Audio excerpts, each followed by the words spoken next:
Hello and welcome to Dark Alignment Podcast. I'm Brittney. And I'm Eruca. And we are a true crime astrology podcast. Yes, we are. And we are here for you. Coming at you. It's actually the full moon Leo right now as we're recording this. So we're kind of like amped up tonight. Oh, yeah. We're going to have some fun. It's a really interesting story this evening. But thank you for all of our new people who are joining us and for those who are returning. But last time we covered the Manson family. Manson fam. And what is Manson girls? Is that I did it short. I did a shorter version. You did. Now. I enjoyed like that entire piece. It was fun. Go check that out if you have not seen that. That episode was a good time. We covered a lot of charts in that. And it was a lot of fun. Real deep into Manson's chart. Deep cuts. So you can also follow us. You can follow us. We're on every platform you can imagine. We're on Facebook, Instagram, TikTok, Twitter. Did I miss anything? Probably. I don't know. Probably. We're probably but we give you permission to go follow us. Yes. We give you permission right now. Give yourselves permission. We give you permission as well. I guess we'll let you follow us. We would love that, actually. We also would love it if you wanted to subscribe and like and rate and review this podcast. So you have permission to do that as well. You have permission to do that. We invite you to do that. We would absolutely love that. It just helps us like show up higher in the algorithm, likes us more if we've got some reviews and ratings on there, especially now that you can do it on Spotify. Big game changer. So please help us out. That doesn't cost you anything. It does take a couple minutes of your time. It means the world to us just because it makes it easier for people to find us and more people can enjoy all of our true crime astrology good stuff that we've got to bring here. And then we also have Patreon. Patreon has been watching now for the last 13 minutes as we've gotten set up. They get behind the scenes exclusive content. They also get to watch every single episode live. So they do not have to wait for new episodes. They get first content. And sometimes it's like a week or so in advance that they get the content. So depending on our schedules. Yeah. Yes. Sometimes it's a few days. Yes, that's true. Faster. Sometimes it's like a full week. So get on there. You'll get a lot more. Yep, we got a whole bunch of bonus stuff there. We got 3 different tiers, so you can find all of that at darkalignmentpodcast.com. We also have merchandise. We have super cool stickers. We still have Dark Alignment candles. Got one back here for those watching on YouTube. And a sticker there. Oh, yes. So check that out too. But I guess I can't think of any other announcements. Share us with all of your friends. Yeah, tell somebody you like. You don't even have to preface what you're sending them. Just send them pick 5 friends right now. Hit share. Send it to them, and just don't even respond. They're like, what? Don't say anything. Just an anonymous link with no warning. Just send it out. Let everybody. That's what I do, every day. So you do that. Yeah, she sends me videos all the time. You really do. Be like me. Be like Eruca Rose and send this podcast to someone you love right now. Let them know Valentine's Day. What I know, we're past it, but it's not too late to share the truest form of love, which is podcasts, which is this podcast specifically. Our podcast specifically. We are on one tonight. It's gonna be good. I'm already tired. My Red Bull's about gone. I've downed. Buckle up. I've downed a scary amount of coffee today, and I'm ready to rock. So, this is season 3, episode 8. We are covering the astrology of JUANA BARRAZA, and she is Mexico's first female serial killer. First. So, pretty cool stuff. My sources for this episode, Wikipedia, like always. Please donate if you use that site. I donate every year, make sure that I do. And I ask you guys to hold me accountable every year. There's the sticker. You're amazing. I do this sometimes when you're talking, you don't notice. I notice when I watch it back. I do notice it later. So again, we have a visual component to this podcast. So if you're not on YouTube, you're probably like, what is happening? But you can go find it and check it out. You can watch us on every platform back to back, just a marathon of us. If you ever do a Dark Alignment marathon, please let us know. We love to hear about that. That would be hilarious. I love when people are like, "Oh, I just listened to like 5 episodes." I do enjoy it. I do enjoy that feedback. But is anybody having marathons? Because that's hilarious. Like, that's pretty amazing. Binging. So Wikipedia, obviously. Investigation discoveries deadly women. Absolutely love that show, and they did an episode on her, which is how I heard about her in the first place. I'd actually never heard of her. This is a lesser known story, but a really cool story, and you guys are gonna really enjoy it. This is gonna be a very fun episode. Also, the Serial Killer podcast did an interview with this female author who wrote a book on JUANA, and her name is Susana Vargas Cervantes, and she was amazing to hear her speak about her book. So I haven't read her book, but I heard her do Q&A sessions, and she has extensively studied this case, enough to write a whole book about it. Like, she's an amazing resource. And actually, so I also listened to an episode of Last Podcast on the Left. They covered it. They do a phenomenal job. Absolutely love those guys. They got most of their material from the interview and the book by Susana Vargas Cervantes. So what's so funny is I had already listened to her interview before I listened to the Last Podcast on the Left episode, and I was like, oh, they're referencing the lady I just heard talk. So it was cool to kind of like, we use the same information source, and that made me feel really cool because I respect the hell out of those guys.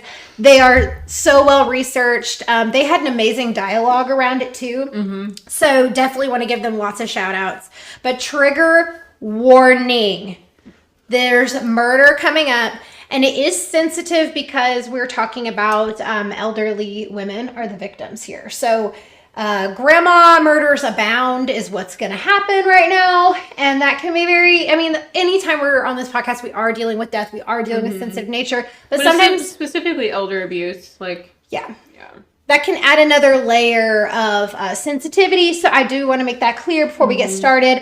But until we get to the crime part, we're going to have a good fucking time. Like, her story is crazy. She did have a really terrible childhood that we'll get into. But who was she? You might be saying, I've never heard of this JUANA BARRAZA lady. Like, what's her deal? So, infamous for being Mexico's first female serial killer, she was also a former professional wrestler, and her moniker, so like her nickname, she was dubbed La Maraviejas, and that means little old lady killer.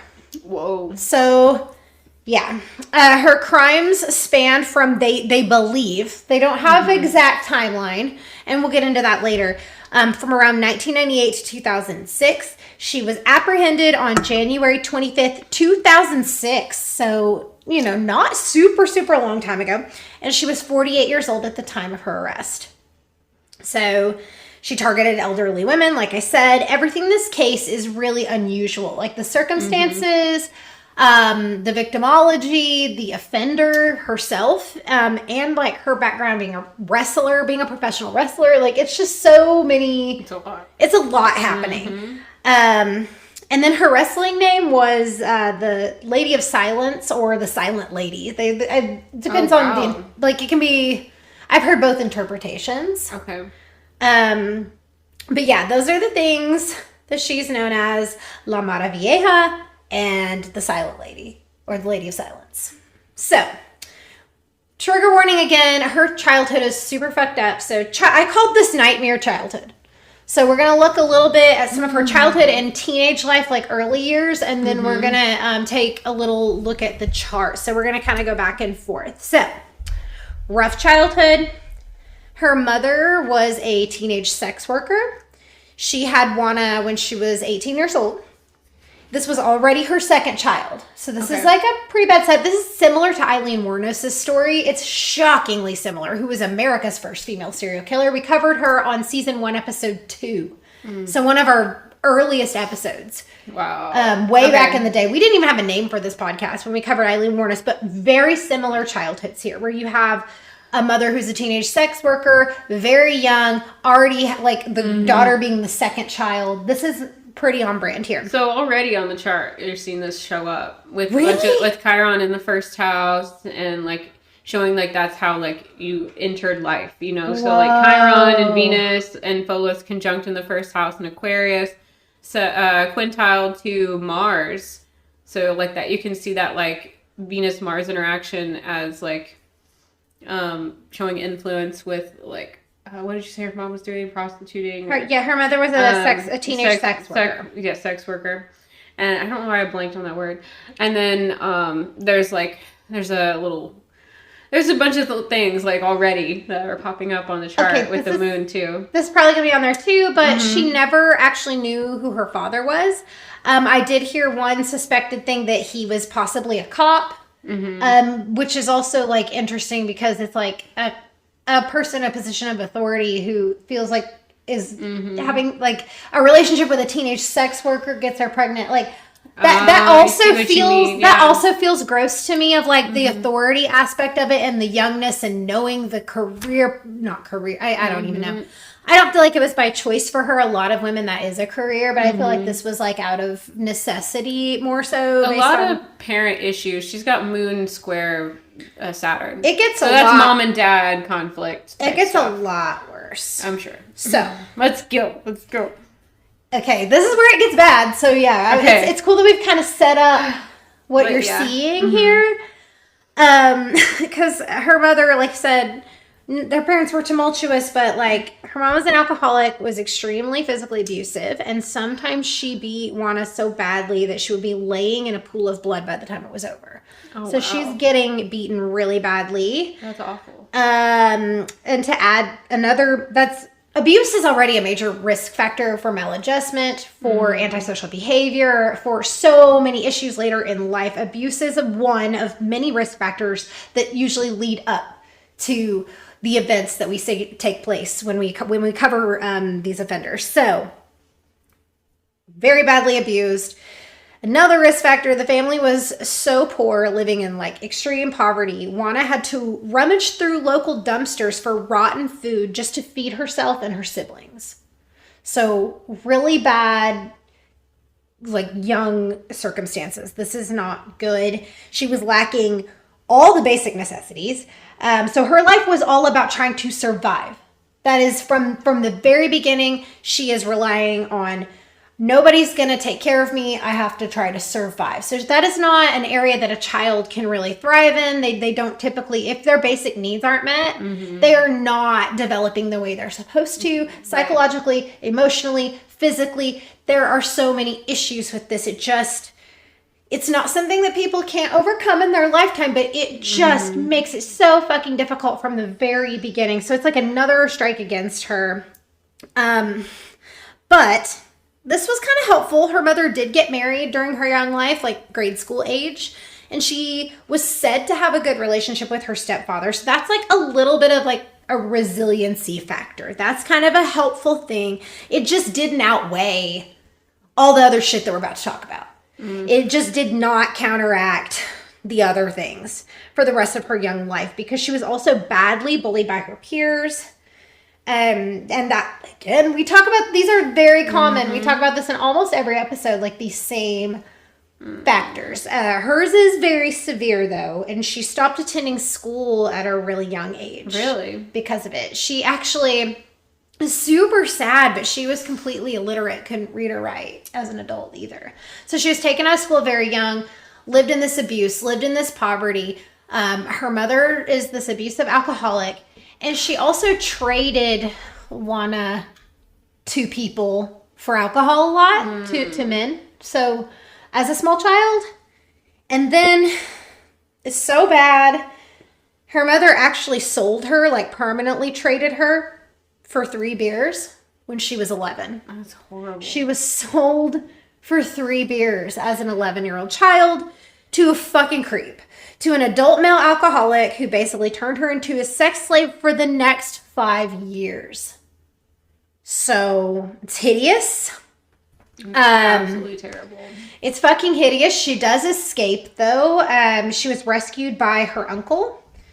And he like got her out of the abusive relationship. But her mother was lying to everybody about where she was and what she was doing, and saying that, you know, she had run off, and kind of like basically blaming the child and not telling anyone what happened. When they figured out where she was and what had been happening to her, she's basically just left out to dry at such a young age after enduring all this abuse. Then like more abuse from this stranger. So that's fucking terrible. We're going to kind of skip ahead to her teen life, which is really short, and then we'll look at her chart again. Well, I have a couple things. Okay.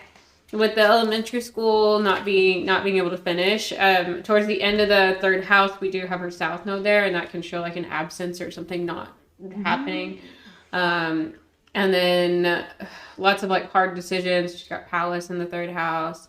And then with the mother like selling her, she has the moon and Lilith conjunct in the second house in Pisces. So you see like the addiction energy with Pisces. You see like the flake, kind of this like unstable type of energy. And then with Lilith there, it can be like really manipulative, trying to like turn things to the mom, trying to turn things to her advantage. And this is the second house. So this is finances and like sense of worth and like what is valued.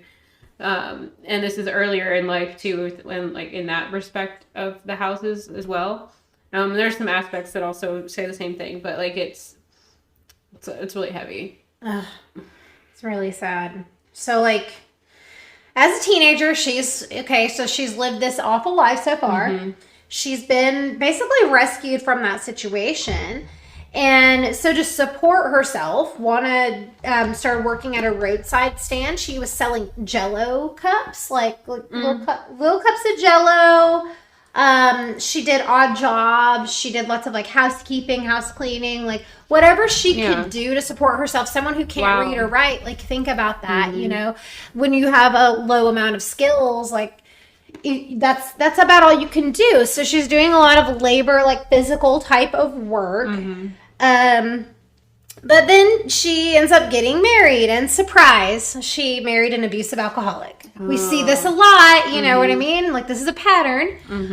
Typically, not always, but in a lot of, especially on this podcast, and what we see a lot is someone who has gone through a cycle of abuse, and then as they leave that situation, that has pretty much set their foundation for how they feel relationships are going to go. It's like a self-worth issue at that point too.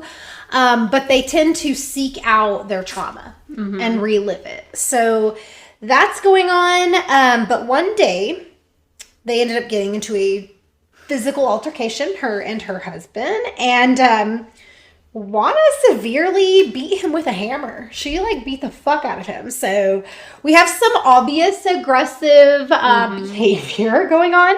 And then later in her teen years, she became pregnant with her first child. So she ended up, we're going to talk a lot about her being a mother later. Like she ended up having, in total, was a mother of 4. Wow. But her first son, this is such a tragic trauma thing. And he was killed right in front of her. He was only 12 years old. And they lived in a rough part of town, and he died during a mugging in the streets. Like he was beaten to death with a baseball bat. That's horrific. If anything makes you feel more connected to the, to death, it's watching your child die or having a child die. Yeah. So super, super sad there. Being a mother ended up being extremely important to her. So we will cover specifically stuff about her being a mom later. But that was part of her younger life was having that child and then having that experience and watching them die. And then again, death is a big theme in her life. So we're going to talk more about, I guess, unless you have anything else on that, we'll move into the next little piece. Well, she does have a couple squares off of her Jupiter, which is one place that you would kind of look in regards to children. Okay. She's got it in the 9th house, so you do see her. It's she has it in a good place for having kids, and it's really close to her North Node. And anyway, it's in a good place for having kids, but there are difficult aspects off of it. So I could see how she would have them, but then something there'd be a lot of issues. Okay. There's a big Grand Cross with Ceres retrograde, Palace, and her Ascendant. So as you see it work itself out, there's caring, but there's also a lot of hard decisions. And it's one of these things where she feels like she's, I have this in my notes later on, but this Jupiter issue she has, it's going to make her feel like the way she approaches life is just she, no matter what she does, nothing is going to go her way. And we see that a little bit. She feels like the universe is working against her, probably in a lot of ways. So I have a little section about kind of spiritual stuff for her. So sometimes we see some spiritual stuff. I have some notes on that too. Do you really? Actually, usually I don't, but this time I was like, I thought for whatever reason I felt like I was supposed to include this as its own thing. That's fun. I love when this just happens. That happens a lot. Yay! This is what our podcast does. So I have called this section "Religious Rebel." So she apparently worshipped an off-limits saint that was banned by the Catholic Church. So it's kind of like a taboo, interesting thing to talk about. It speaks to her rebellious spirit is why I really felt like including it, why I felt like it mattered or was relevant in the story. So it's like worshiping this illegal saint called La Santa Muerte, the Holy Death. The spirit looks like a skeleton. It's like a skeleton in this like elegant gown. Sometimes it's white, like a bride, and sometimes it's like a black dress. I like looked at both, so I wanted to see what it looked like. I think I've heard a little bit about. Yeah, and she's not like uncommon. There's different altars to her all through Mexico City. It's where the entire story takes place in Mexico City. But usually only in really poor neighborhoods, that's interesting. It's an interesting piece. But Juana had her own altar to La Santa Muerte. She also had a Buddha, a serpent, an apple, dollars, and a glass of water on this altar. So she was like a very spiritual person, just in general. That makes sense why we both picked up on that. She also had the Saint of Narco. This ended up being controversial with her case later because it's the symbol of like trafficking, like drug trafficking and criminals and stuff. So it was looked at one point, like throughout the trial and stuff, as evidence that she was the killer. Like, it's just interesting that this was tied in to the entire thing, that they tied this like spirituality stuff. But because of this, authorities speculated she might be involved in a drug ring. Like, they thought maybe she's doing because this. she has this one thing, right? Yeah, so it was just ended up opening a whole can of worms, all based on this altar in her house. So it's like a bunch of bullshit, but it's like, I just, for whatever reason, felt like maybe we should talk about it or look at it on the chart. We haven't even gotten into a wrestling. Well, I already wrote about it on the chart, so we're good.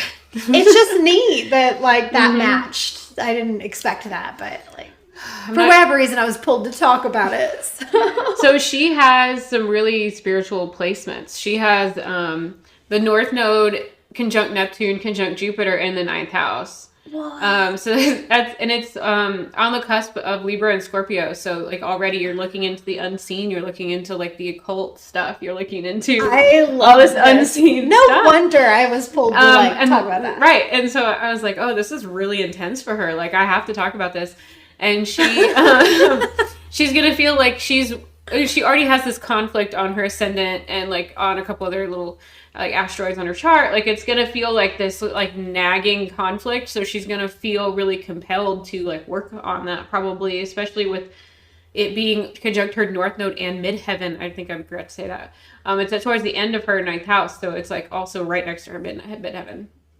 That's really cool. And so it's gonna feel kind of like how on the last episode I said it's like it was like Manson's mission, like the way this was like laying out. It's kind of similar to that because she's got the midheaven, the North Node, Jupiter, like all this stuff just pulling her to this part of her chart. And then Neptune there, like it's all connected to spirituality and like other realms and dreams and intuition and your perspective on the world. Like I think she was really seeking something more. And she did it in an alternative way for, I think, a few reasons on the chart. Like, for one, all these squares. Like, she's not going to be doing things. It's not going to be a harmonious path necessarily for her to be leaning into this part of her chart. So it will look a little different probably. Or she would have or she would have just like a really like tragic story and then did something traditional religiously. But there's some other stuff like her Aquarius placements. She's got Aquarius intercepted on her chart, and Leo. But it makes it where you kind of seek out that Aquarius energy, where you're kind of seeking out like it's an alternative, innovative form of something. And that's where she's doing her healing with Chiron there and Venus there. That's what she finds of value, is that like people with Venus and Aquarius, like they really value things that are kind of different and like that's where my Venus is. Unique, can relate. There's a lot of things on her chart here that you really see her being pulled to this. And Sagittarius, which rules the ninth house, so that's why I'm talking about these two areas. In Sagittarius, she has Mars and Saturn, so you see her being really like compelled towards, like really motivated towards this kind of energy.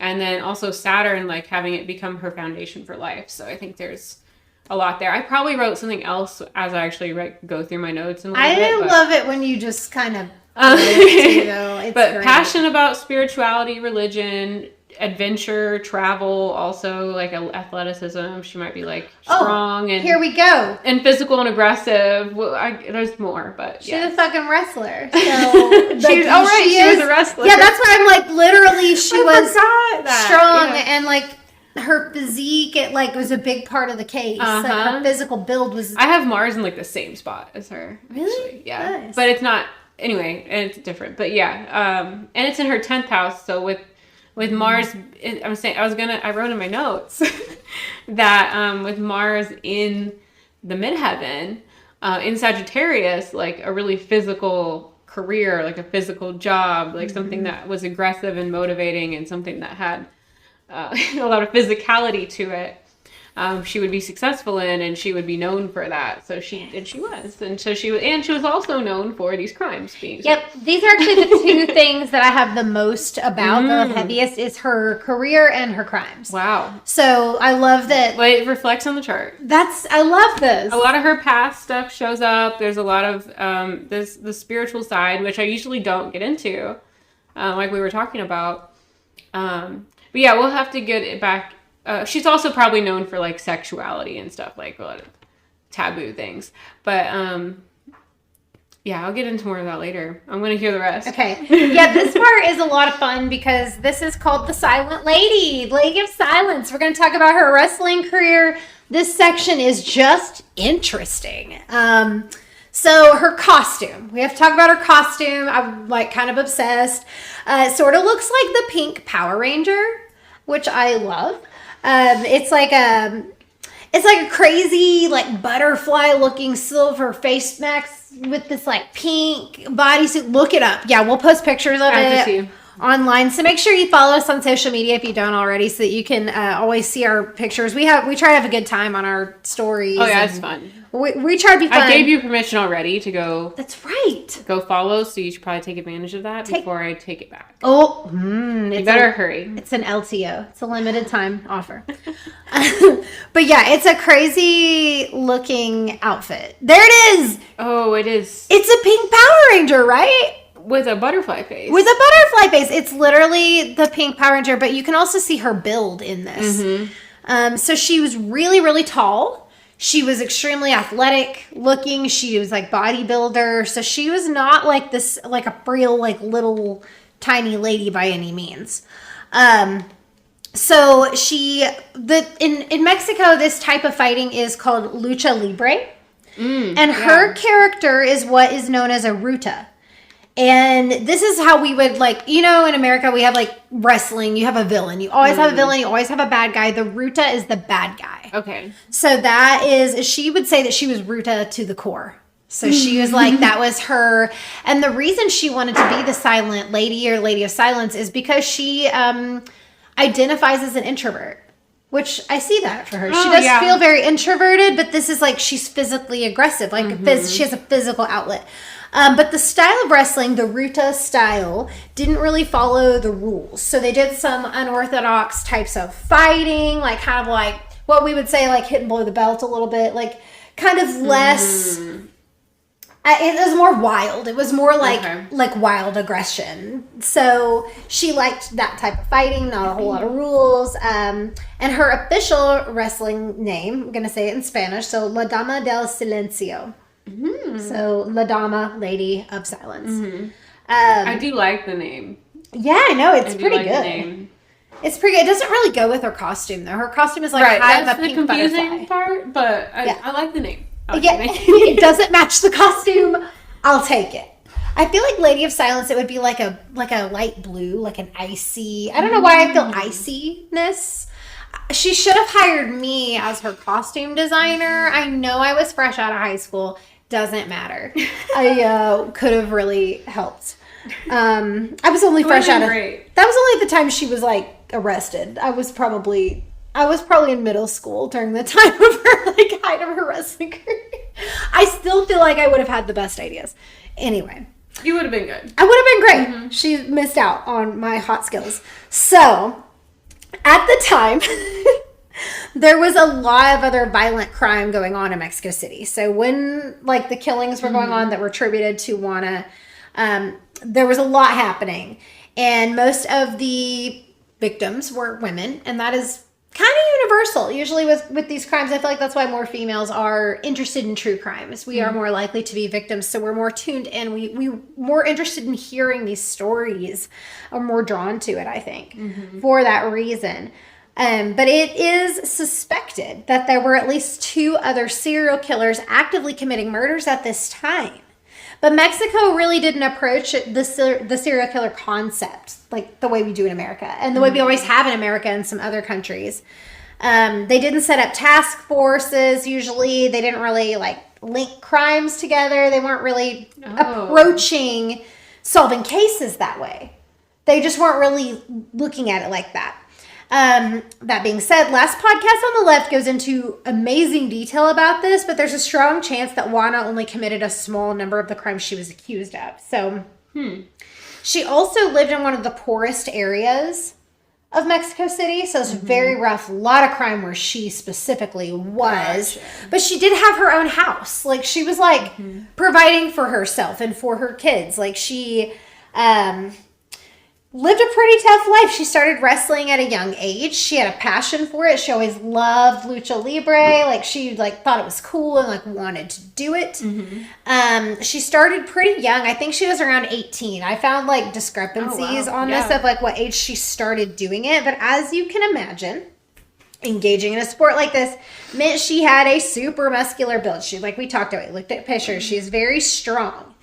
And she loved that feeling. After all the abuse that she suffered in childhood, it's a way to escape that. It's a way to avoid that fear. It's a way to like combat these feelings of like a fear of being dominated, because that was not a threat to her. It feels like a really healthy outlet for everything that she went through. This seems like best case scenario, right? Like, we hear so many fucked up stories. Seems like a best case scenario. For lack of a better word, she's a trooper. Yeah. You know, like she really wanted to push through. She wanted to like make something of her life. And I think you see that a lot with how like she has a lot of Capricorn energy on her chart. Like she still wanted to like build something. Yeah. But here we go. This is where things kind of fucking go wrong. And we'll probably see all of this on the chart when we like dive in. But she suffered a spinal injury when she was around the age of 35. This completely destroyed her wrestling career. Obviously, she can't be in the ring all the time. Like, she was still trying to do things, but, like, major injury like that, that's a serious injury. That's not one you want to fuck with, you know? So this was a catalyst, basically, for criminality, because she had lost her coping skill, she lost her outlet, and she lost income. So this was a huge hit for her. She lost her passion. This is also like she was fucking passionate about this. She absolutely loved this. So it was devastating. I can't imagine if I wasn't allowed to do my sport that I love. You know what I mean? Like I'm performing on Saturday and I can't wait. Like if I could never do that again. And if that was what also was your way of life. Which like, it is. I mean, like but not my form of income. But it's like, it's a passion. It's something that helps me cope. It's like a coping skill. So a lot of this, like, if it were also my income, fuck. Like, you know, that's a huge hit for somebody to take. And now she has all this extra aggression and nowhere to put it. So we're going to talk about kind of a turning point where she started turning like this aggression towards innocent people. Okay. But it took police over 2 years to figure out JUANA was even their suspect. So they did officially for the first time. This is what made her serial killer, branded as the term serial killer, because they established a task force to catch the little lady killer that they dubbed the moniker. You know, that's who they were looking for. So she's the first killer in Mexican history to be profiled, given a nickname, and be sentenced and tried for their crimes. So she's like breaking barriers a little bit. I don't know. But because the initial profile of the killer, like, they were looking for a male offender. They did not think a woman could commit these crimes. They just didn't think a woman was capable of this. So the media was reporting that a cross-dresser was actually the culprit. And a lot of trans sex workers were wrongly arrested around this time as a result. So the killer was not identified. And they're already demonized. Right. And so, like... Right. But the killer was just not identified as or suspected to be a woman in the media until after she was arrested. And I mentioned this, like, she was 48 at the time they took her into custody. And the big thing about it was, like, her build is she has very short hair. Yeah. She is very tall. She is extremely muscular. Even eyewitnesses didn't believe that was a female. Wow. Because of the size, because of the build. It looked like a cross-dresser. Like, so no one was... And they also, at the time, didn't think a female could overpower their victims like this. But all her victims were over the age of 60. She's significantly stronger than them, and she's picking on the weak. This is not... Right. It's very capable. She's very capable. It's not like they're 20-year-old men that are the victims. You know what I mean? So I feel like it was because the manner of death was strangulation for the victims, that they were like, oh, a female isn't strong enough to strangle somebody. But this is a female wrestler who is trained, like... Absolutely can. She absolutely can. So, yeah. So, there's her career. The next section is her crimes. So, if you want to touch on anything, if you want me to just keep going. And then we can just dialogue it out. But... Yeah, I'll let you keep going. I had some thoughts, but they're... I don't know if there's anything you super... Yeah, interrupt me at any time if you like. No, if it wasn't anything major, so... Okay. It might come back around with this. Just little things. Okay. Little tiny things. So now we're going to get into her crimes, and there are several conflicting accounts of, like, when she committed her first murder. This is, again, that timeline I said earlier. It was 1998 to 2006. Like, the timeline is sketched because she only ever admitted to one murder. But she was linked to several, and then she was tried for, like, 4 times that many. But not convicted. It's a whole thing. Anyway, we're going to get into it. We're going to get there step by step. So... She was very smart in the way she committed her crimes. She was careful not to leave evidence. Like, that's part of strangulation. That's why a lot of serial killers say that was their form, because there's with a gun, you're leaving ballistic evidence behind. With stabbing, like, that's DNA evidence. That's risk of cutting yourself. That's blood on you. That's trace evidence. Like, this is a very clean way. If this is what you're doing, like, this is a clean way to do it as far as an evidentiary, from that perspective. So, the police did obtain fingerprints from the crime scenes, though. So they did have something. They expected the offender to be, like, really difficult to catch, too. Like, they knew they were dealing with a smart offender. So that made it hard. Again, witnesses told police that the offender was a woman, but they were like, no, how's a woman going to do that? They just, like, did not believe it. No way. Just totally dismiss it.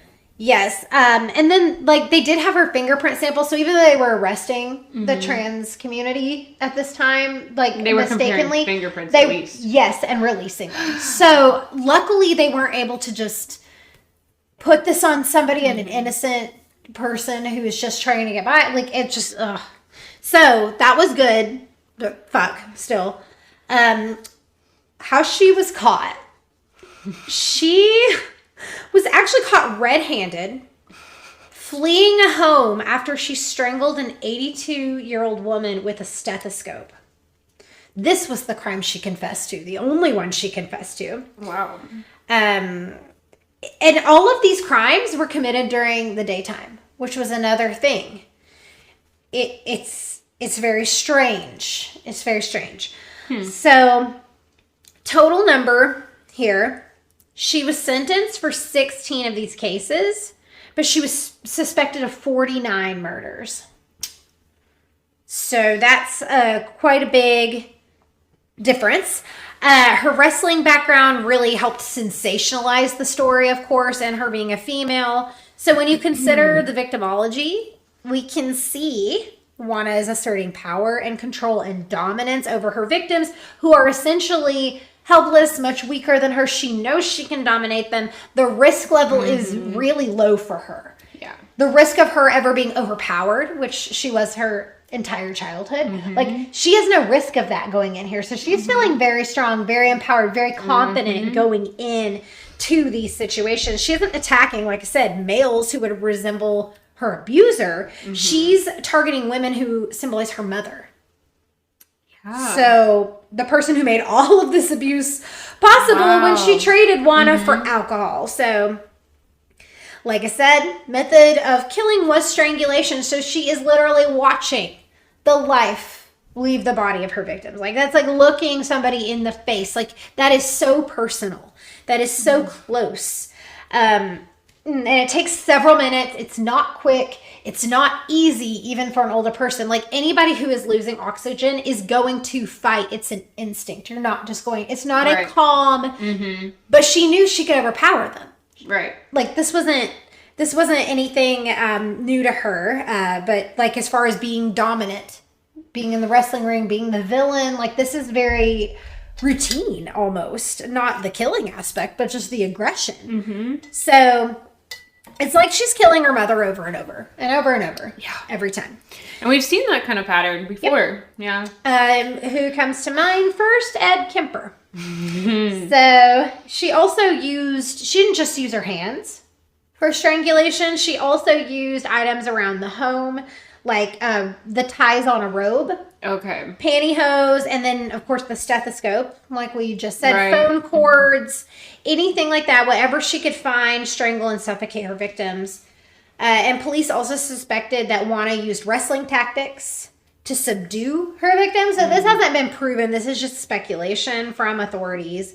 But we do know that all of her victims were attacked in their homes, and all of them lived alone, and all of them were females over the age of 60. So we have a very, very clear victimology here. They were all, this is wild. They were also all registered to some form of like a social aid program for the elderly. So one theory is that somehow JUANA got a list of these women enrolled in the programs. And that she was kind of disguising herself as somebody who worked for these agencies to gain access to the homes, to gain trust of the victims, disguising herself as like a nurse, very predatory, earning their trust, getting in their home and attacking them. But the guys on last podcast on the left had such a fucking brilliant point. This woman's illiterate. Oh, right. If she gets a list, but then the counter argument to that is anybody can recognize numbers and match them to something. And you know street names after you've lived in a place for a long time. You would recognize some things. Patterns of letters, even if you, like, surely you know the names of the streets around you, even if you can't read them. Yeah. Like, so it's possible. That's a possibility, but damn, that illiterate... I totally forgot. Like, man. Right. Isn't that wild? The other... Another theory of how she chose her victims. These are, again, she's only admitted to the crime she got caught for. So she's not like openly giving us information on how she did this. This is all putting the pieces together.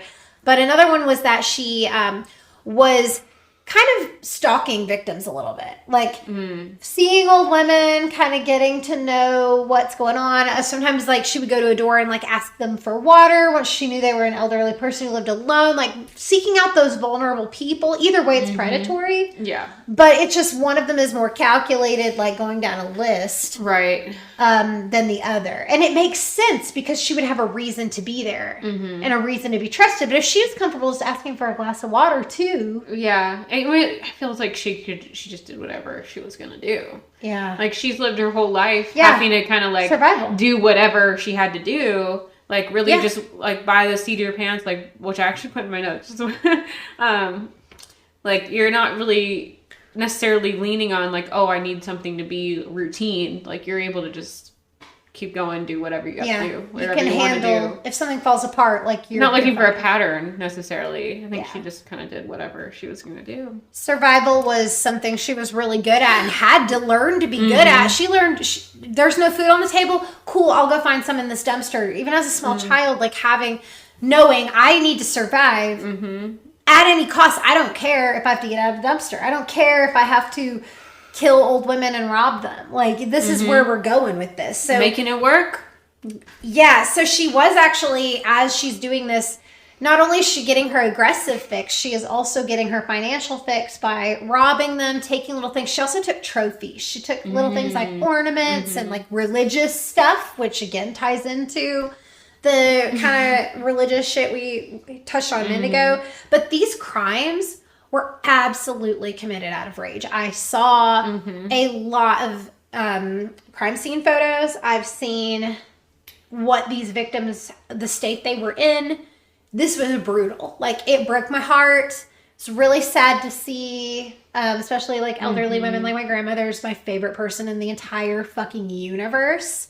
So it does hurt my heart. Like, it was hard to see, but at the same time, I need to understand like the undertones of what happened here. Like, this was a very brutal attack. Very, very brutal attacks. Very, very sad. So Mexico City prosecutors said the fingerprint evidence linked JUANA to at least 10 murders. So they do have evidence. They tried her. She was convicted of 16. But 10 were definitively like linked to her through evidence. So we know at least 10 of these almost 50 murders that they were, attributing to her. Like, she did do that many. She is a serial killer. Yeah. Her sentence. This is crazy. She was sentenced to 759 years in prison. And again, that body count is between 42 and 48 elderly women. Wow. So that's her kind of work and her crimes. The last two areas we have to talk about are her being a mother and her life in prison. All right. So we can save that for a minute and just touch on... Let's get into the chart, because I've said some random things on the chart, but I'm sure you guys are just aching to know. Aching. Fucking aching. I'm agonizing. I am in pain. I couldn't think of the right word, so I said aching. Aching makes me happy. But I think it came out well. You're aching and breaking. Your hearts are aching and breaking. All right, so wanna be. I was saying wanna be a killer. Patreon. That's what. Yeah. Okay. I'm doing the bi girl like joking gesture. So if you guys can't see. Wait, what's a bi girl? Bisexual, like pan girl, like LGBTQ. Oh, I thought you meant like BYE, like bi girl. Oh, that it was a thing that I didn't know about. No, I'm sorry. No. Okay. I know all about pansexuality. You should. I should. That's how I identify. Okay, anyway. All right. Wannabe was born December 27th, 1957 at 8:30 a.m. in Hidalgo, Mexico. And this is like and even more specific. Well, I'm not sure how it breaks down. City-state country, right? So, but it's not exactly the same. So when I was like looking into it, it was more. I had to do pole coordinates. Okay, I should have asked Miguel. It's fine. Was totally helpful. It's really just with my program too, like how I have to enter it. So interesting. And the crimes were in Mexico City. So we do have a birth time, which is great. So that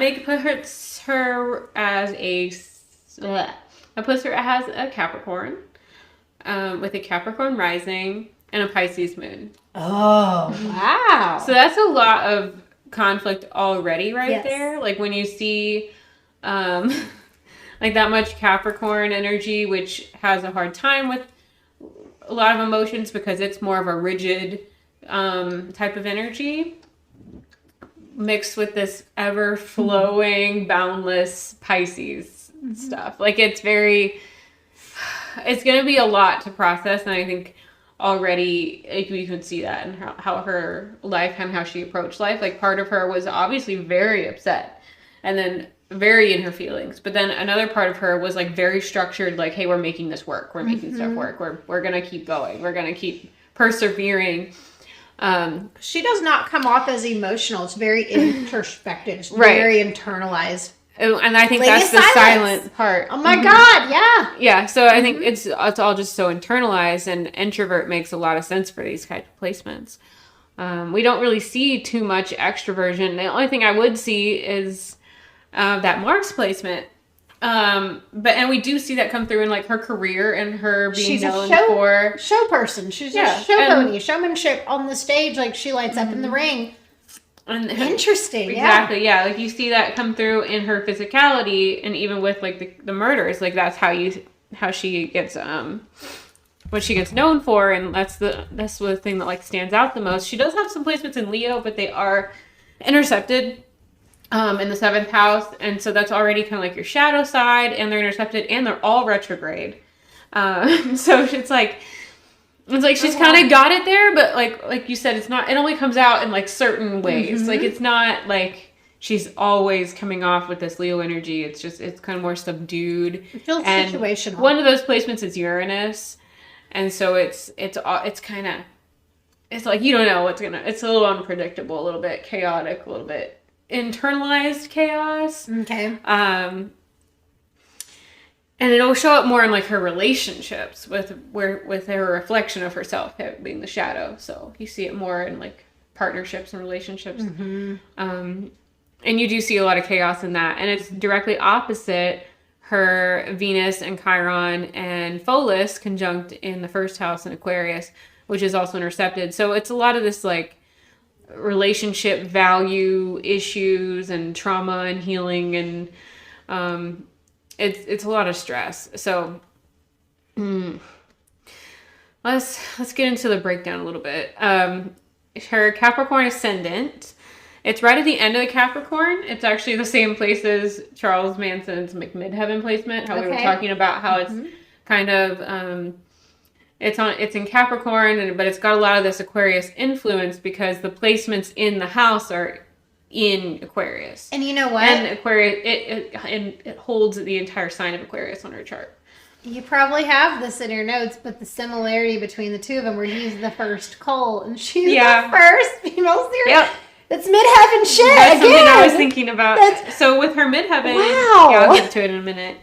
That's just crazy that they both have that. And it's a lot of that same like Capricorn, Aquarius, Scorpio stuff. But it's obviously like the accumulation of like other things as well. But it's a lot of that similarity with them for sure. That's so interesting to be I did get reminded. And like establishing those first task force and like oh my God, that's really, isn't it crazy? The same type of energy. Very different stories, but like the firsts and the establishment of something, and like wow.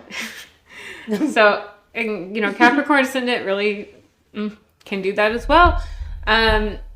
But for her to also be known more for the Scorpionic side with the 10th house, which is really fascinating to see how it's like flipped for them. So her Capricorn Ascendant, again, your Ascendant is like yourself, your identity, your consciousness, your being, your ego, your, it's like your, kind of like how you appear to people. It's like karmic. It shows how you came into this world and how you continue to approach your life. So you see a lot of things come up in the 1st house. I wanted to look at her 1st house for her, like what she's known for, like her names. Like her names are based on her like accomplishments, right? Like I think that's really interesting. The Lady of Silence, and then the little old lady killer. Like she has lady in both of them. She's a lady, is what she is. She's a So Capricorn Ascendants are seen as serious, focused, more timid as children. I think she was kind of forced to. It shows that you overcame a lot of difficulties in your life, and that made you very self-aware. It can come off to other people more negative. I think that's why she probably felt more comfortable being the villain in the wrestling matches. I think that was like more what she's used to, like already people thinking negative of her, like her coming off maybe even arrogant, like. And she's rooted to the core. Mm-hmm. Like owning that identity and taking it on and being like, this is part of my being. I own this role. It's almost like if she owns it, like it doesn't have power over her. Absolutely. Like she's the one taking control. So Capricorn, like I'm controlling this narrative. I'm in charge. Yep. And that's also her sun placement and Mercury. So like those are in her 12th house. Oh, wow. And having it in the place it also quintiles her moon. So it does feel very much like I'm going to come up with a creative solution to this feeling. And I'm going to kind of like monetize, establish something off of it. Like I'm going to I'm going to become the villain and do something. Like, yeah. I'm going to own that villain status. I'm going to take it on. I'm going to embody it. I'm going to live it in the ring. I'm going to use it to my advantage. Like, because it's very much who she is. Like when you look at like the sun being there as well, like, and her mind is there with Mercury. Like this is very, she does really identify that way. So, you know, she might see other people as like too emotional. So I think there's a lot of this conflict within herself. Having that Pisces moon, that's so hard. And so you're already seeing your perspective is like other people are too emotional, other people just don't, whatever. It feels like she sees that as like rejecting it in herself a bit. And we see that with some squares on her chart. Following that up. She also may see other people as too dependent, not independent enough. Like they've been over nurtured, or they're just too soft. They've been coddled. They have been fucking coddled. Or she had to really work for everything. So anybody who didn't have a nightmare childhood probably coddled. Like that was probably her perspective. Like they're whiny. They're just they're not doing something. They need to be taking responsibility. They're seen as responsible with Capricorn risings. Like seriously, going through what she went through, I can see her being like major eye roll at people complaining about their petty fucking problems. Like, well, my mom sold me for 3 beers, motherfucker. Like, I can see her having like a no nonsense and abused for your entire life. So, yeah. Try that, Susan, or like who the fuck ever. Becky. Like, Becky. Like that's what it sounds like.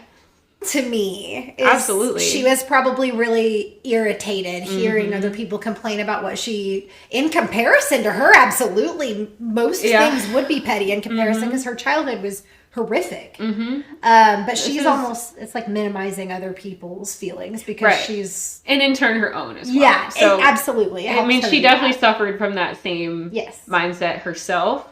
But you're so focused on, you're achieving your goals and planning and working towards those goals. And like,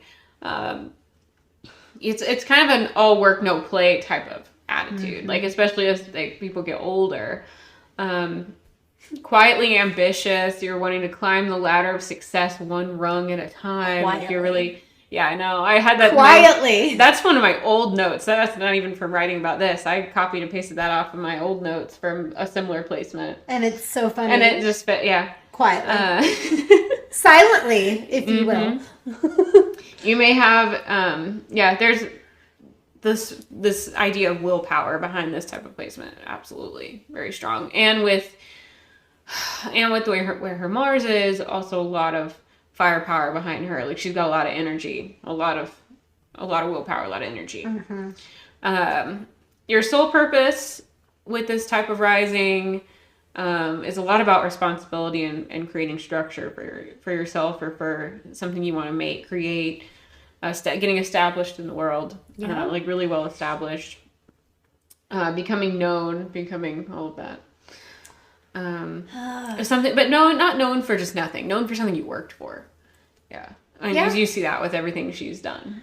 She does have a very Capricorn work ethic, no matter what. Like it was very like, having to survive in a lot of cases, but she worked her ass off none the same. Like, she found a way to make it work. And it was like quiet and diligent, and she kept going through, like working through it. Like with other killers, we see some of them approach what they do differently. They approach it like differently. Like some of them were writing funny notes. Some of them were writing, like they were really just, she wasn't going to do that. Attention to it, talking to the police. She actually has not really done interviews either. I've seen some. Of course, they're in Spanish, so I don't know what she's saying, but like you get a feel. Not a lot of dramatization off of her. Like she's like quiet, focused, doing what she's gonna do.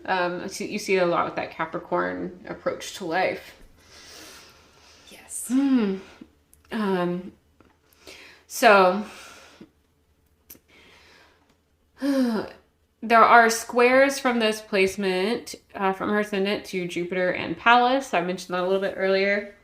It may feel like she just, like the way she approaches life, just is not right. It's just going to feel like there's always some kind of conflict. There's always some kind of struggle. Like nothing can just be easy. That kind of inner feeling, like, it's really going to feel like she always just has to work for. It does seem that way for everything. her from the very beginning, and that is a bummer.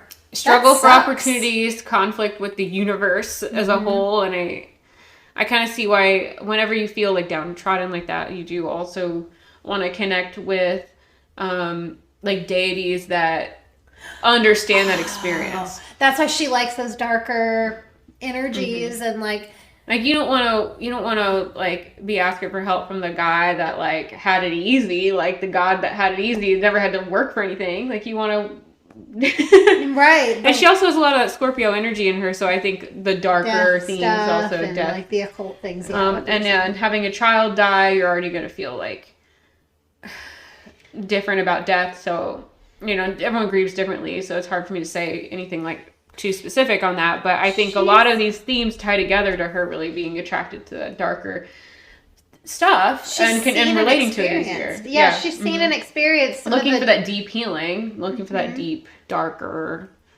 energy to work through. Yeah. She's experienced some dark shit. So she's not afraid of it. She's not, I feel like how people who haven't experienced dark shit would look at it and think, oh, that's weird. Oh, that's scary, yeah. For her, it's like a healing, I feel understood type of space. That makes so much sense for her. Wow. Okay. And also with Capricorn being her sun in Capricorn being in the 12th house, you do see a lot of this more, now that we've been talking about her, I see these notes. I'm like, oh, this does make sense. Like now that it didn't make sense earlier. I was like, I don't know why. Okay. Anyway, I don't know how this is going to come through, but this is what I'm writing. This is what it is. And this is a story you definitely didn't know about. Oh, I knew absolutely nothing. I didn't know about until I was like binging Deadly Women on Investigation Discovery, which I love that show a lot and highly recommended it. If you are a true crime fan and you have not discovered that show yet, like it's a fucking good time. Anyway, it's a fucking good time. It is. They name it very cleverly. They categorize 3 women killers that are similar and put them all in one episode and cover them back to back. So you get to hear 3 stories in one episode, but it's quick. So we need to get 3 of those similar people and compare charts. Holy shit, for Patreon? Yeah. Okay, that's what we'll be doing on Patreon. We could do her and whoever else was on this episode. Let's do that. If we can find birth info for them, yeah. Well, I wish I had my notebook. I forgot my notebook. I can't write that down. I'm going to have to count on you to remember and tell me. What's the show called again? Text me? Deadly Women. 2 others with JUANA. Just put that. 2 others You'll know. Patreon. I'll know it. Yeah, it doesn't have to be a coherent text. Okay. So, again, Capricorn Sun in the 12th house. This can show a lot of issues with like self-worth and show like, because my son has Capricorn and Sun in the 12th house. And he's also a Capricorn rising. So I've looked at this kind of thing before. Oh, and I love that child so much. He does have a lot of that. Like, he doesn't like people be the boss. And he wants to be in charge of stuff. And I feel like JUANA like has that too. I want to be in charge of stuff. Yeah, he wants to be in charge of stuff. And also, like, he has a lot of, like, self-esteem issues already. Like, and you see that with her, too. Yeah. Like, it's kind of just, they're a lot more... susceptible? Yes. to... I felt like that was the word. That was the word. I could see it on your face. That was the word. I couldn't get it there. Thank you. So they're a lot more susceptible to self-worth issues when your sun is in the 12th house. And also Capricorn is ruled by Saturn. That's already kind of like harsh. It's a harsher energy to embody as your being in this life. So I think that mixture can be really challenging already. And you do see that theme show up in her life over and over of like issues with her not being able to like shine in the sunlight. Like, you know, she's got to be dealing with all this stuff. She's got to be treated like she's worthless, all of that. I try to keep that in mind when I talk to my son, though. I'm like very I try to be very extra. No, you do a nice. great job. He's so sweet. I don't want him to feel like that, but you know. Yeah.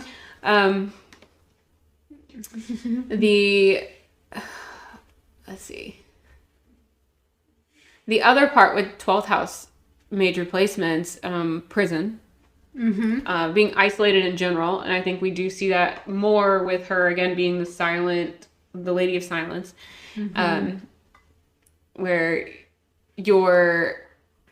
you're more separated from society. You're more set apart. And even where she physically lived, she's like on the outskirts of town. She lived in like a poor community and kind of like this.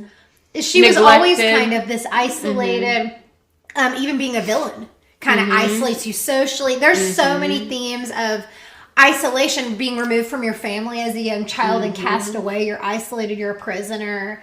There's all these very isolating themes in her life that show up again and again. Whether it's like I'm physically isolated because of where I live, or I'm isolated from my family and those loving connections, or I'm isolated because I'm so introverted and like keeping it to myself, or I feel so different that that's making, because all her Aquarius shit. Yeah. Like she really like lots of isolation themes going on in her. And life. More on that, with Mercury being conjunct her sun, it is retrograde, also in the 12th house in Capricorn. Oh, even more. It is right there. So her words, this is what I was saying, I put in my notes and I was like, why, how? Why, how? That's what you said earlier. Yes. Actually, you said it, how, where. How, where, what? Mercury retrograde is already a little more subdued. It's more like your thoughts and your speech are like flowing. It's almost like lyrical, in my opinion, like poetic. Like it's very poetic. You approach thinking and speaking in a different way than most people. Like you are smart, but it might take a second, and you might, because you're thinking about it, you're processing stuff totally different. Having this in the 12th house, though, also, I mean, this is super introvert placement, because you're already processing things slowly, or more slowly, differently. And also it's isolated from people. So also it's set apart. Yeah. Wow. There's that. I had another thought. All these great things. I had another thought. What was it? Also with her not being literate. Yeah, I was wondering if that was going to kind of come up with the Mercury stuff, because I don't feel like she lacked intelligence. I feel like she was a very intelligent woman, and had she had the opportunity to go to school like normal children and like had a loving family, like I think she would have been able to, I don't know, do something more with learning, with education. Like she could have done that, but she didn't have that opportunity. But she had street smart. She was not unintelligent, even though she was illiterate. And even the police said that. We're dealing with a very smart offender. She committed her crimes in a very brilliant way. Yeah. So it's really just the schooling, and we do see the third house square to this. It's like the formal learning didn't happen, but she was street smart as hell, you know? Right. Exactly. And I think that also shows with Pallas being in the third house, like a lot of hard decisions, but also like you're not getting the formal side of it. You're getting this like Pallas, like deep wisdom side, like having to make the hard choices. That was her form of learning. Wow. Let's see what else about the sun placement. 12th house also connects you more spiritually. Haha! Which is the other side, the other spiritual part I forgot to mention earlier that I wrote about. Shows you more connected to your intuition and spirituality.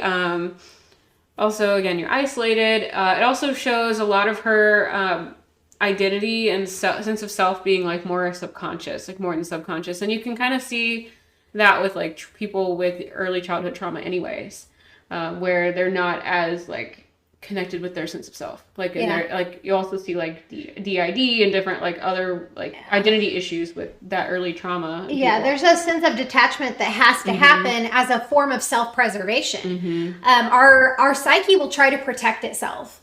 There's a reason, like, our brains never automatically want to assume the worst thing. They want to protect us from visual things, from emotional experiences that are very difficult. And it is a coping skill. It is a defense mechanism that the body will naturally do. It's not a conscious thing of I'm going to detach from this. It becomes a survival skill, especially in extreme trauma as a child. Like there's a layer of removal. And that is honestly what gets people through those experiences. It's awful, but it's a coping at the time. It's serving a purpose at the time that it's happening. So, but it doesn't serve later in life is what sucks. It's like yes. And then it's very much a struggle. Right. When that becomes the default program in the body, like that is very tough to work through. But at one point in time, it was how you survive. Yes, it was absolutely mandatory to do that, to endure certain experiences. So it's so fascinating. Like the body will literally shut senses down entirely if it needs to, if it feels that it needs to. It's really interesting to look into. I watched a lot of I have severe reactions to being on a plane. I know I've told you this before, but I lose my vision. Oh, wow. I lose so I can't travel alone because my vision goes away. I'm also deaf on one side. Right. So it's a lot. It's very unsafe for me, and I have no control of it. When it's happening, I feel like I'm being very calm and I'm breathing and I'm really trying to stay present and trying to stay conscious. And I feel myself blacking out and losing vision. And then I know people around me know I'm like freaking out. And I've had people like call the flight attendant. I've had people make phone calls and say, the girl next to me is freaking out. What do I do? I had an old woman hold my hand once on a plane. I had a girl behind me like touch my shoulder. And I think I'm being calm. But it's not. But I'm having like a crazy dissociative panic situation that I don't know what's happening. And my vision literally goes away. I'll have to figure out how to. I experienced this. Make that better when we go. I experienced this still as an adult. So like, I know what some of these dissociative tendencies that go on, like how they are so weird. The body's like, this is me. And it feels normal. That's the thing. This is me keeping you safe. It's how your body is like taught itself to function. So. Like I can tell I'm stressed out. But it's like, I feel like I'm doing good. Sometimes I'll be like, oh man, I'm doing so good. And then I'm like, oh no, there goes my vision. Like, it's happened several times on flights before. I really am like, I'm crushing it. And then I'm totally not crushing it. So. I'll slap some headphones on you. Say she's taking a nap. I mean, I'm still, my eyes are open. I'm conscious. She sleeps with her eyes open. It's just I know things are going on. It's weird. It's hard to explain, but it's a weird experience. Hooray! Let's go on a trip. Let's book a farm. I'm ready to figure this out. I'm ready for you to witness it and just take notes and video for Patreon. Perfect. Wow. Want to watch me black out on planes? Anyway. No, it's so dark, but it's so funny. I'm here for it. All right, so something that I thought real quick with her sun and moon placement, they are quintile to each other. So I think she does find this like creative way to work with the energies, but it is still stressful. So it's interesting to see that. She's a trooper once again. And that might be like more, I don't know if she had addiction issues, but it seems more like maybe an escapism type thing, like escaping into the fantasy of the wrestling world, like the fantasy of wrestling world, like or maybe in other areas of her life, like because she's an athlete. Intuition and like using that spirituality. Like again, Pisces Moon is also very spiritual. Yes. So I think because she's an athlete, she's not doing addiction stuff, and like that's what she watched. So I feel like because she's an athlete, like that, like you said, she's escaping into a character. Yes. She's getting, and I'm a Pisces sun. I love theater, grew up doing theater, and I had trouble like knowing where the character. Yeah, I get lost in the character. Like I started theater when I was 7. Well, that's so young too. That was when I joined my first theater company. I was in the 2nd grade, and I remember just being like totally losing myself in the fantasy. Like that's a very fun outlet for Pisces suns. I'm gonna be this thing. And she does it on a stage as a performer and doing physical. You get to take on a different identity on stage. Yeah, but you get out a lot of energy. But she's still the silent lady. Mm-hmm. She's still like... It's something she had to able to feel connected to. Even when you like choose your character in a video game, you pick one that you feel connected to most of the time. Like a little bit. Like it's a better version. Like a idealized... Like an avatar. Yeah. Like it's part of me, but not, it's not me. It's like, okay, me enhanced. It's an enhanced version. It's part of her. I like it. Expressed in this way. So Pisces Moon stuff. It is in the 2nd house, conjunct Lilith.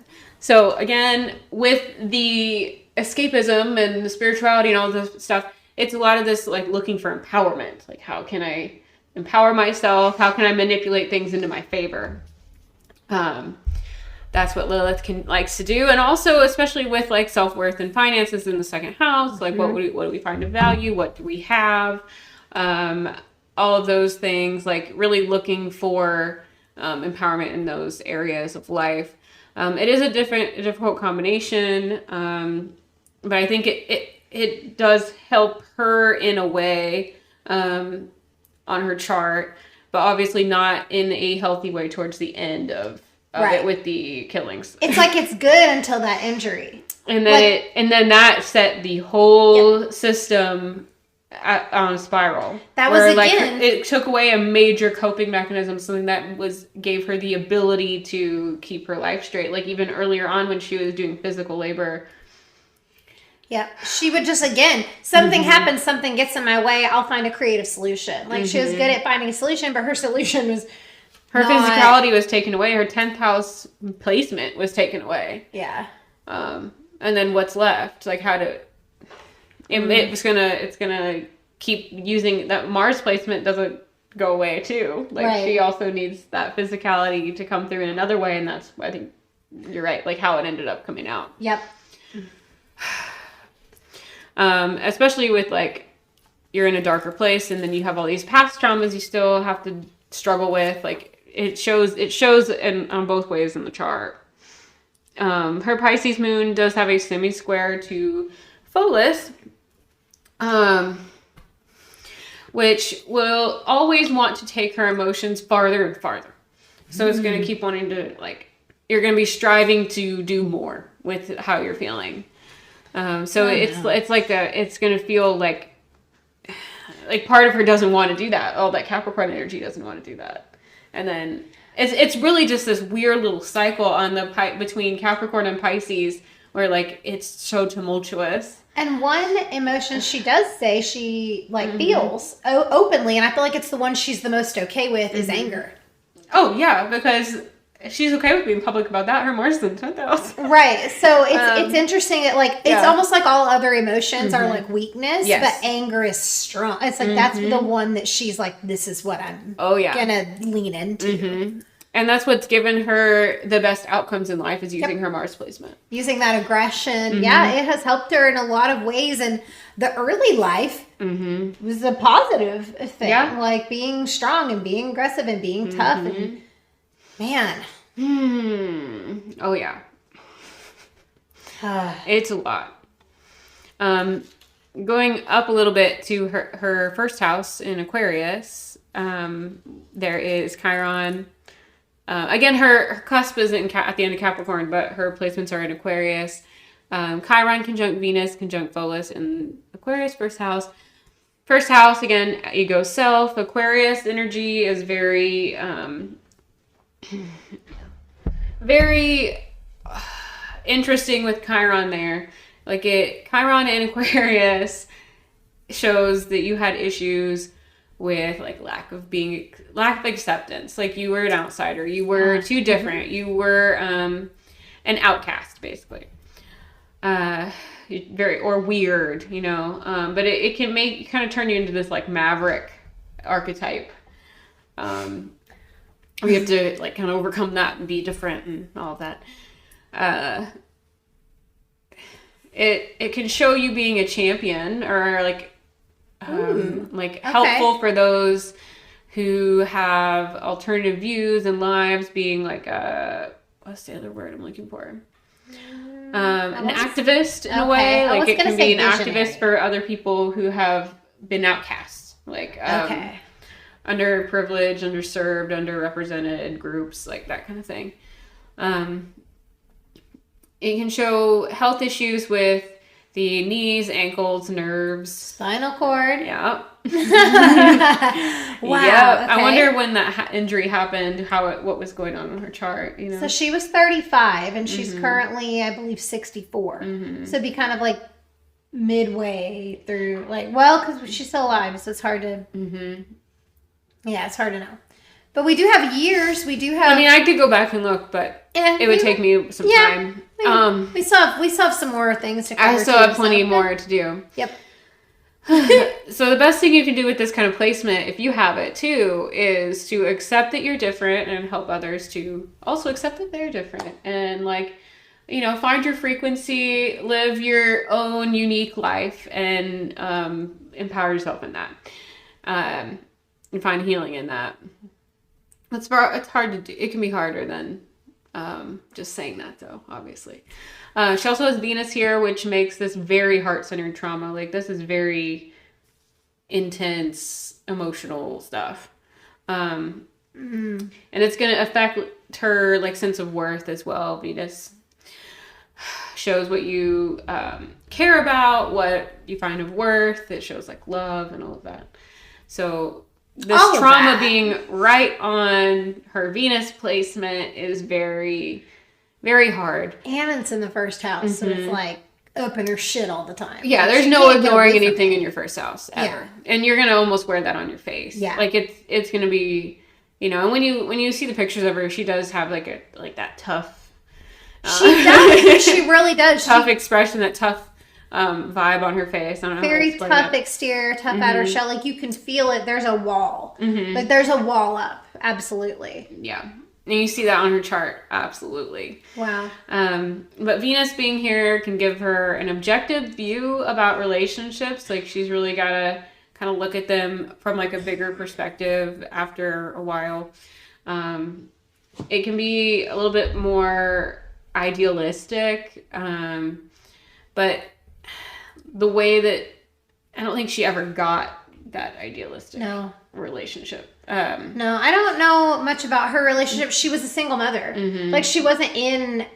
Well, and you know, we'll talk about her being a mom here in a minute, but she valued being a mother over everything else. So it was more important to her. Like that was her most important relationship, was with her children, and her most important role in this life was being a mother. And that is what I believe, you know, was her motivation to be such a fighter and to do some things that were like, you know, very, very dark to survive because she's a mom. It's not just her, you know, she people who depend on her, and by all accounts was an incredible mother. Yeah. So, I mean, I guess do we want to just talk about her being a mom real quick? It's a very short section, but I will. I'm going to finish this little blurb.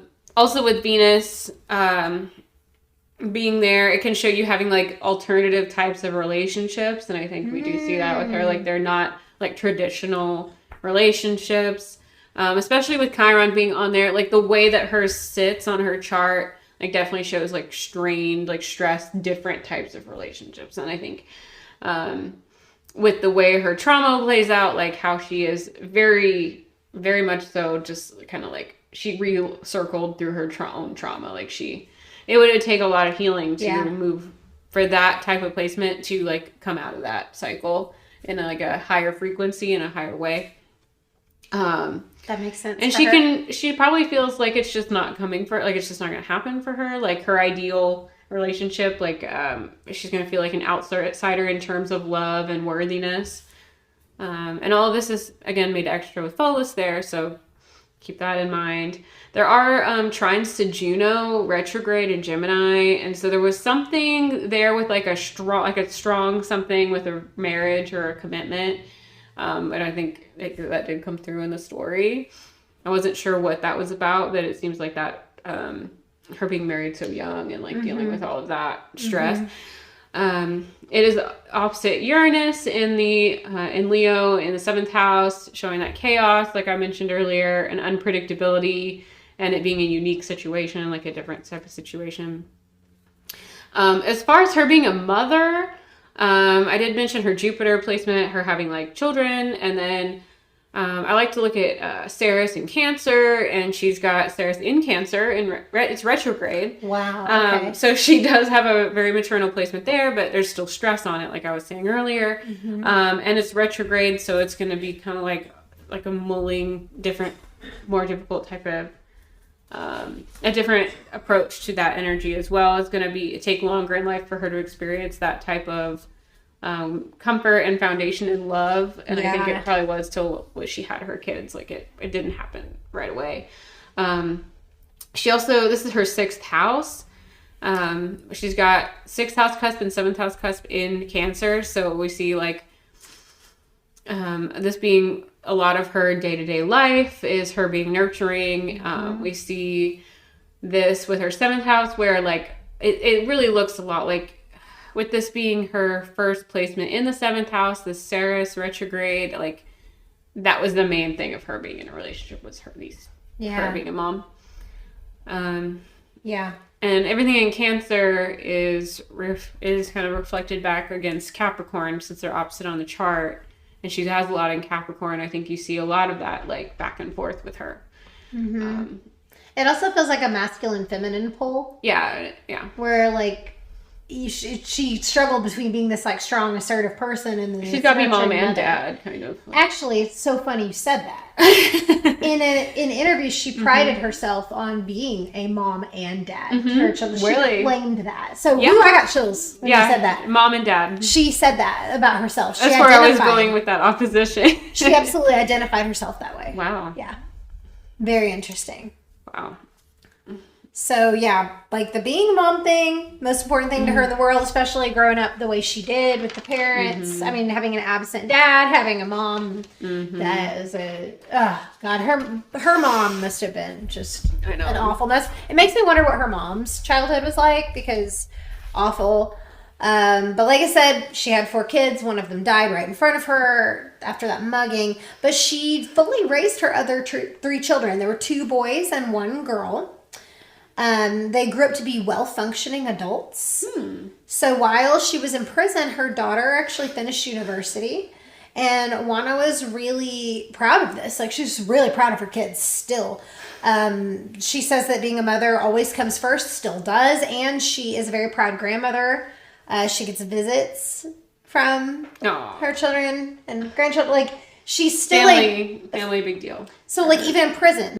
If you are in Northwest Arkansas and looking for affordably priced photography and videography services, then you should definitely reach out to Nice NWA. Yes, you should. With photo sessions starting at $100, now is a great time to update your company's headshots, get graduation photos, new family pictures, and more. Looking for video work instead? Yes, videos start at just $300 and are a great way to boost your marketing engagement online with current customers and potential new customers. It's also a great way to create highlight reels of your next event or just to tell your story in an exciting and creative way. Nice is not just locally owned and operated, but is also a certified minority and veteran-owned business that started right here in Northwest Arkansas in 2017. So go check them out on Facebook or on Instagram at NiceNWA or by visiting their website at nicenwa.com. And then quickly going into her prison life. So we don't know a whole lot about her day-to-day, but like before the arrest, like, so like what it was like, I mean, mostly just doing mom stuff and hustling, it sounds like, but she has a pretty particular schedule in prison.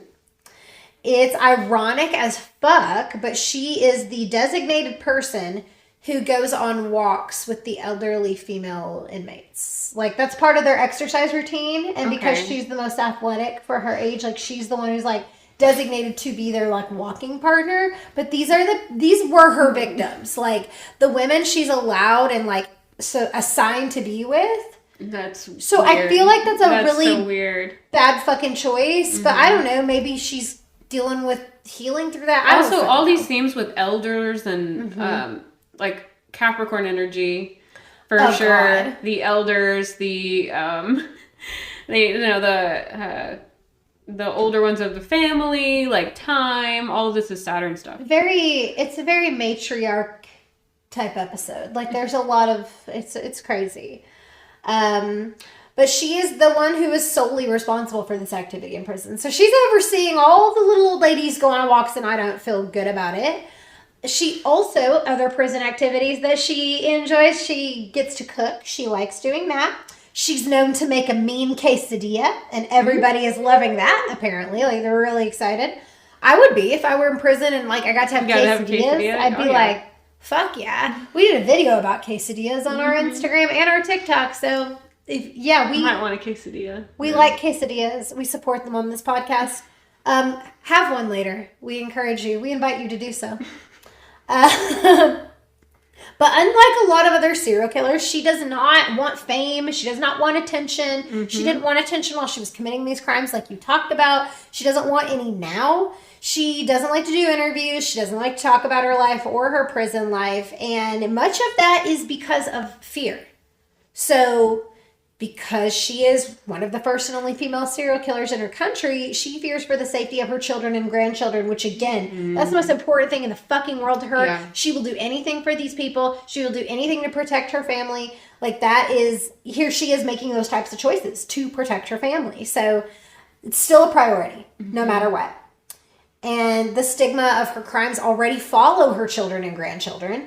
And her grandkids have actually been bullied in school because of it, which just like really upsets JUANA. She really hated it when the media would reveal personal details about her life for this reason.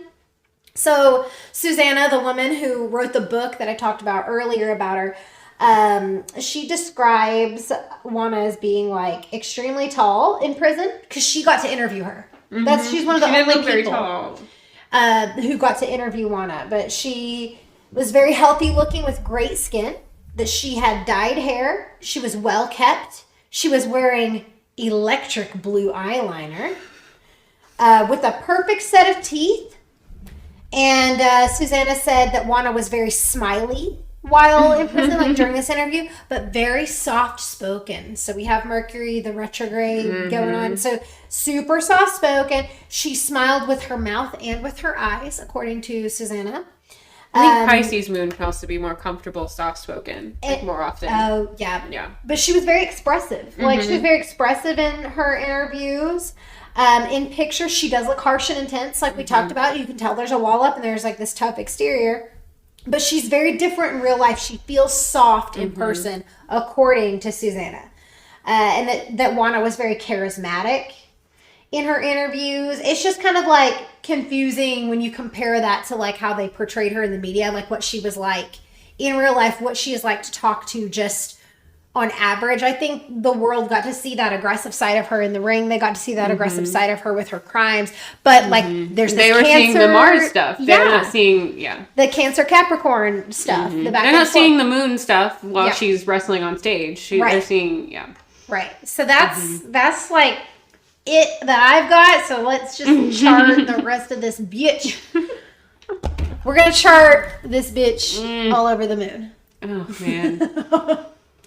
Well, the next thing I had on here was the midheaven stuff. So again, you're seeing more of the Mars stuff. That's what she gets to be known for: the physicality, the athleticism, passionate, turned on by turned on about like spirituality, religion, adventures, long travels, all of that kind of stuff.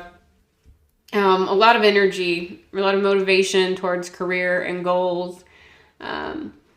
And I feel like, I mean, this is Mars in, it's right past the sign that it rules. It's still really strong here.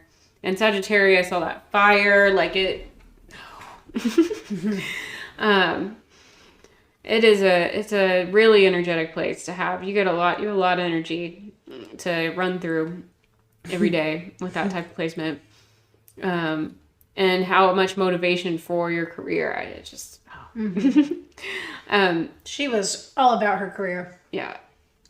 But she will become known for a lot of the scorpionic side, since the cusp is in Scorpio, and it's right on her north node. So it's like she becomes known for what her like her life path, her destiny, like her story, and she becomes known for things that are taboo and darker and occult, like, because it can, they even looked into it in the trial. And sexuality, like, you do see a lot of it as abuse, but you do see it come through. And I think a lot of people must have seen her as this, like, kind of dark, womanly, taboo figure. Well, she was kind of rejecting the conventional exactly archetype of femininity, so much so that no one believed that she was a woman committing these crimes. They were like, she's so tall and masculine built. Like, it's interesting. Like, as we've gone through this episode, we really touched on a lot of these scorpionic things that come through. Absolutely. Dust just come right in my face. Oh no. Like, don't do that. Get out of here, Dust. Stop it. Stop it. Now. So that, and her taking action and aggression, being adventurous, like her doing all of these things. Yeah. There is a quintile to Venus and Chiron, which this is a way for her to figure out creative solutions to her traumas. And when that was taken away, like, it's still going to manifest, just in a different way, in a less productive way, in a less healthy way. More violent way. She finds this is what I wrote. She finds creative action-based solutions to help heart space and trauma issues. Yeah, even though, it's a much more violent and, I have a lot of stuff with her South Node and North Node. I'm not sure how much I want to say past what I already have. I think we get the point. Her chart very much repeats itself, and that happens a lot when you have like really strong really intense themes. charts. You just see it show up over and over in all these different ways in all these different places. It's just very concentrated energy. And she has and repeated themes. When you have a strong energy, you get a lot of repeated themes. It's not like a lot of these charts are not well-rounded charts, Yeah. There's basically, like, she does have a lot more of a rudimentary past, and then she's moving into this space of, you're really well known, and you have all of these, like, bigger themes of life surrounding you type of stuff. Like, that's probably the easiest way. Establishing shit. Establishing stuff. You've gone into, like, this, you've gone from,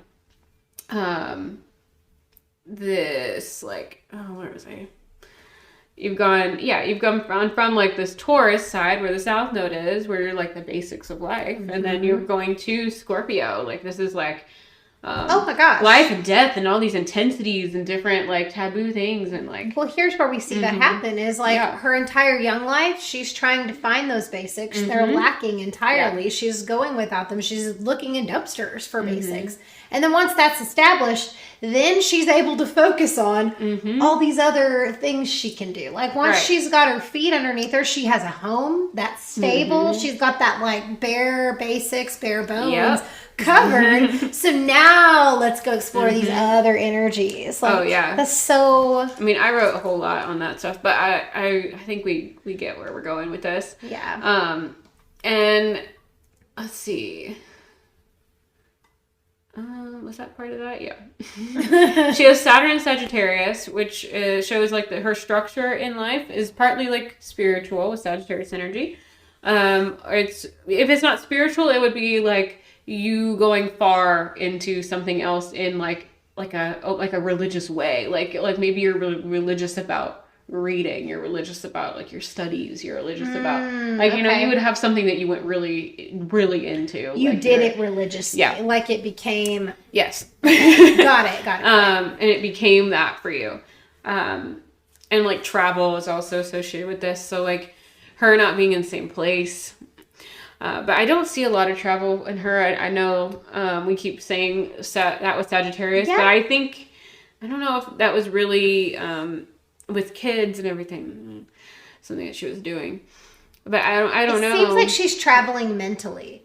It seems like she's going on like these adventures and escaping into stuff and like looking into like religious. Like it seems like she's kind of going on spiritual adventures within herself. It always feels like introspective, like not literal travel, but traveling deep within herself is what it feels like, because she's so introverted. Like I feel like she could travel the depths of her soul all fucking day with all the things she's seen and been through. And like this woman is, she's a complex woman, like very complex woman who has an extreme amount of trauma and just tried to find ways to deal with it. Like again, creative ways to deal with it. And she was kind of left with, okay, well now what? When the wrestling, that's what's so crazy is most offenders, they call it aging out of crime. This is a very common thing.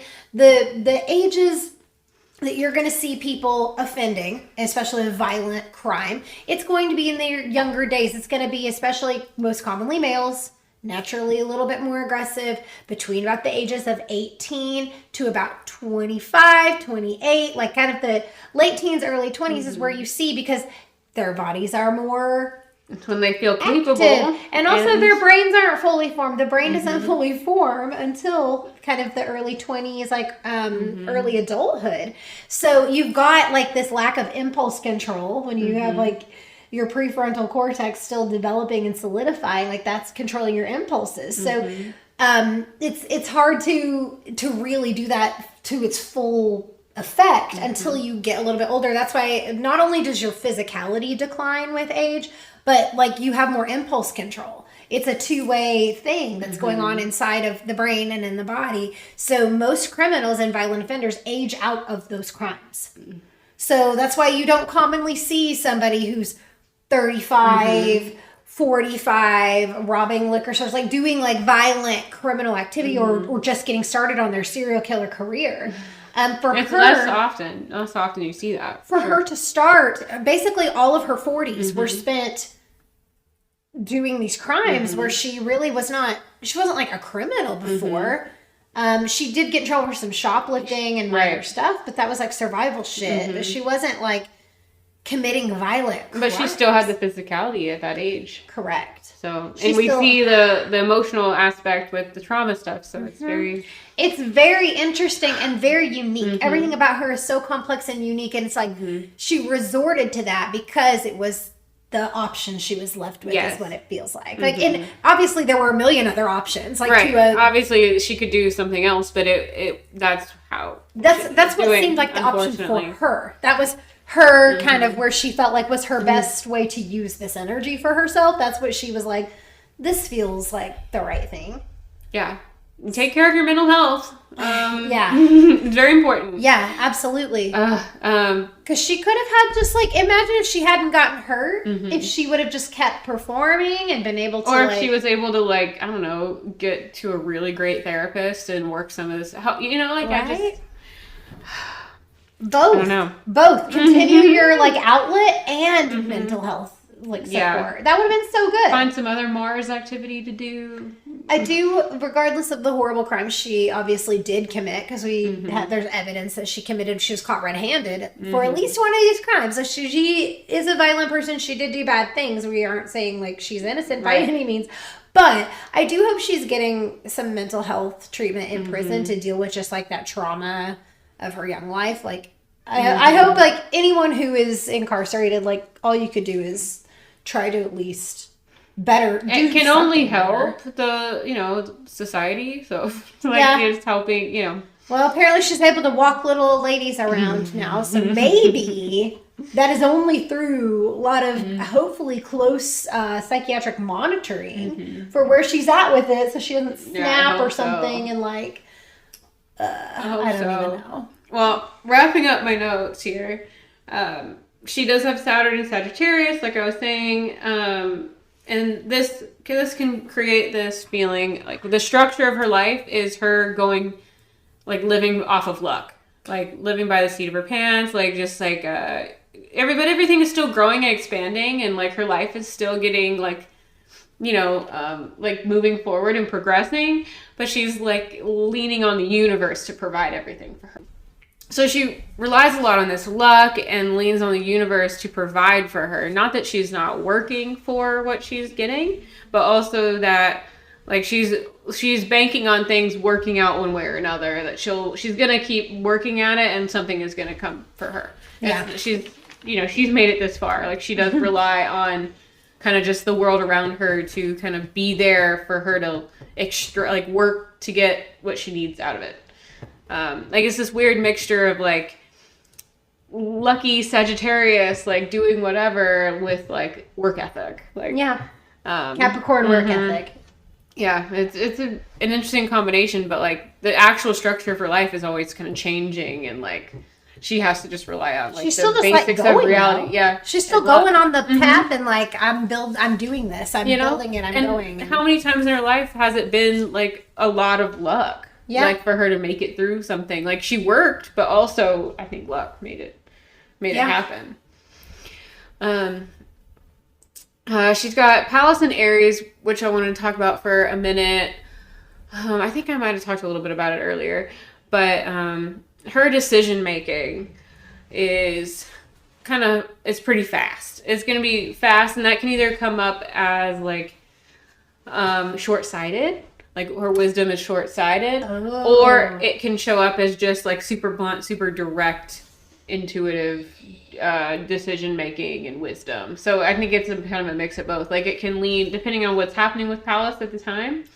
It can show like a lot of like rash decisions being made that are really important. Also, just really direct, like knowing what you're gonna do. It feels like every time there's something that gets in her way, like she does have to make a quick decision on like how do I fix it. Like she's just defaulting to it, and sometimes it's impulsive. Like I'll just go murder somebody and rob them. Like you said, short-sighted, like impulsive, quick, like making a fast decision, and it feels like it's out of like a desperate space. Yeah. Like a survival. The Pallas is, like wartime strategic, and like it's a feminine, very like kind of like you're going to plan out your entire battle scene. But like this in Aries, it's like you're the warrior in battle making the decision on the spot. Oh my gosh, yeah. So it feels like that. Like some of them are just going to be rash, like really fast, like decisions that aren't necessarily going to be like the best, but also like that's the best you could do at that time. And so other times you're gonna see the situation in front of you and be like, I know exactly what to do. Like it's gonna come in really fast that way too. Yeah. So Pallas in Aries is a lot like that. And third house, this shows like this is like street smarts. Like this is right. What it made me think of is like being in war or being like a police officer, and like you're confronted with a situation where you have to make a decision right then. Do I shoot this person or not shoot this person? Like, what do I do? You don't have time to sit and think about it. You have to make a choice. The only difference, a police officer is trained. Right. but so are soldiers. Yeah, but I'm saying that this is like, not necessarily like not all warriors all throughout history were very well trained, but like, that's just the metaphor I use. But her in this situation, it feels very street smarts with the third house. She lives very warrior. This is just how you kind of grew up. This is like how your social spheres like worked. This is a word of mouth stuff. This is gossip stuff. Like this is how you're making, like you're basing these decisions. Right. Off of third house stuff. Like you don't continue to until your late 40s and like live in a very rough neighborhood without being really street smart, like, and knowing how to navigate that, and like being a warrior every single day. Like your son got murdered in the streets in front of you when he was 12. Yeah, like you're a warrior. Every day is a battle. Like you don't have time to think about stuff sometimes. Like, and that really comes through with a lot of the aggression we see. She's got a lot of these fire placements, but you see them show up in very like survival type of ways. Yes. I could see it like in some ways it can be really helpful, but with her kind of desperate energy, it ends up really bad, where she would do absolutely anything to survive, including kill. Yeah. So that's not good. I mean, that fighting spirit can be such a positive placement if it wasn't like coming through so dark and manifesting in such a dark way and violent way towards other people, like innocent people. It's a lot. She's got a lot of it's a very complex chart. A lot of things going on, and a lot of repetition in different ways. Overall, yep. Very interesting. Capricorn Sun, Pisces Moon, Capricorn Rising. Very, very intense chart. Very intense lady. So that is JUANA BARRAZA, everybody, and hope you enjoyed that story. Hope you enjoyed learning about somebody a little bit different. That we've been doing a lot of heavy hitters. We're going to be, of course, doing more. We're going to have a really fun story for the next episode. It's one that if you don't know it, you're going to be like, how did I not know about this? So I'm pumped to do that next story. I'm so excited. We're going to leave it as a cliffhanger. We'll tell Patreon. So again, that's a benefit of being on our Patreon is you get all behind the scenes footage. We drop early news to Patreon. They get early access to every episode. They have the charts. They have the notes. If you like to have a visual chart in front of you, get on the Patreon. Yep. And then, we have a lot of other perks on there too. It's all listed out. There's 3 different tiers. So check that out on darkalignmentpodcast.com.